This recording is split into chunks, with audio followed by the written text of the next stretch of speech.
Na nossa experiência parlamentar, desde o período da ditadura militar, passando pela transição, a gente adotava uma linha política que caracterizava a esquerda.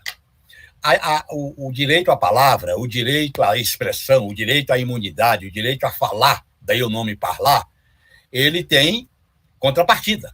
Você não pode usar o direito de falar para pregar o crime, para pregar racismo, para pregar feminicídio, para pregar o ódio, para pregar a morte, para fazer apologia de uma ação criminosa. Na medida em que o deputado aparece expressando, inclusive fisicamente, uma atitude de preconceito, de violência, de desrespeito a um outro parlamentar, a uma outra parlamentar, isso é inaceitável do ponto de vista das regras do decoro parlamentar. Ele feriu o decoro parlamentar.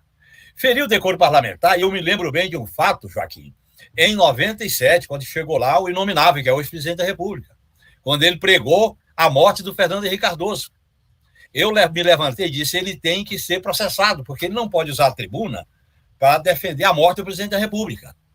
Passar a mão na cabeça, olha o que dá. Portanto, essa ideia de que a opinião é o livre-arbítrio, a pessoa pode pregar o que quiser, a pessoa pode pregar a morte, pregar o preconceito, pregar o racismo, pregar a tortura. Por exemplo, a tortura é crime.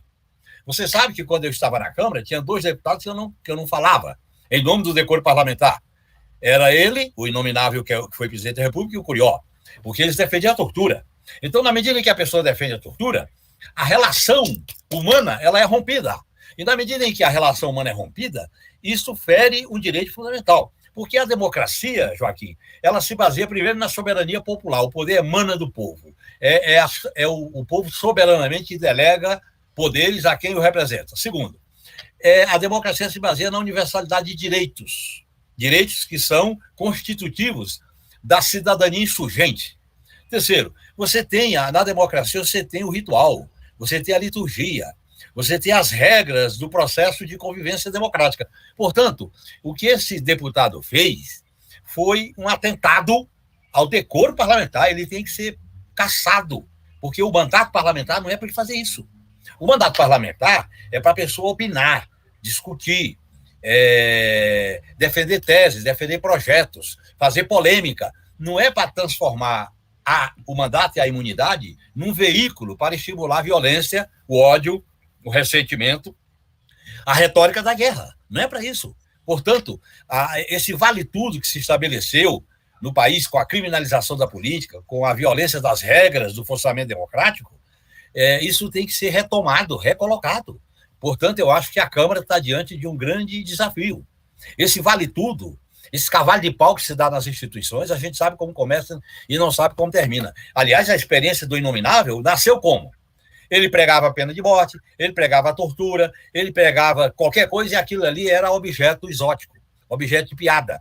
Aí ele foi se alimentando com os programas que ridicularizavam, entre aspas. E aí deu no que deu. Portanto, o ovo da serpente não pode ser alimentado. O ovo da serpente não pode ser, vamos dizer assim, protegido. Esse serpentuário que fere as regras da democracia, as regras da convivência civilizatória, as regras da pluralidade, as regras de respeito ao outro, isso é um pacto que a humanidade vai construindo ao longo do seu processo civilizatório. Portanto, defender esse parlamentar, dizer o que ele disse em nome do direito de opinião é um absurdo. Quer dizer, o direito de opinião não é para ele pregar a pena de morte, o racismo, mandar as pessoas atirarem, mandar as pessoas terem preconceito, estigmatizar a diferença para justificar a violência.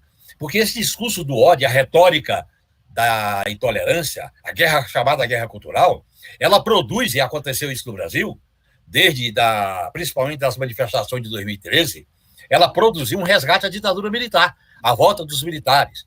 Quer dizer, o inominável, quando declarou o voto pela cassação da Dilma, ele elogiou um torturador.